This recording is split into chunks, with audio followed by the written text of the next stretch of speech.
Lyca தயாரிப்பு என்ற பெயரை நீக்குமாறு தாங்கள் விடுத்த கோரிக்கையை ஏற்காததால் கத்தி திரைப்படத்தை வெளியிட வேண்டாம் என தமிழ்நாடு திரைப்பட உரிமையாளர்களுக்கு தமிழக வாழ்வுரிமை கூட்டமைப்பு வேண்டுகோள் விடுத்துள்ளது.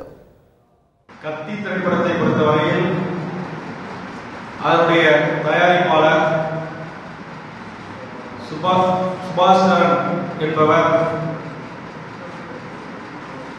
லைகா நிறுவனத்தினுடைய தயாரிப்பில் அந்த படத்தை இங்கு தயாரித்திருக்கிறார்.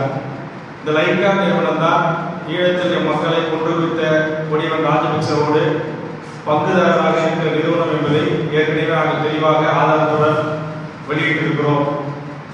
அந்த அடிப்படையில் அந்த படத்தை லைகா புரொடக்ஷன், தயாரிப்பு சுபாஸ்கரன், வெளியீடு லைகா என்கிற அடையாளங்களோடு அதை வெளியிடுவதை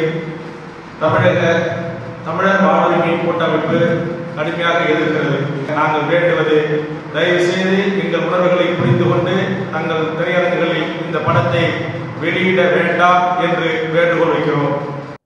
இந்நிலையில் கத்தி திரைப்பட விவகாரம் குறித்து தமிழ்நாடு திரைப்பட உரிமையாளர்களின் ஆலோசனை கூட்டம் சென்னையில் நடந்து வருகிறது.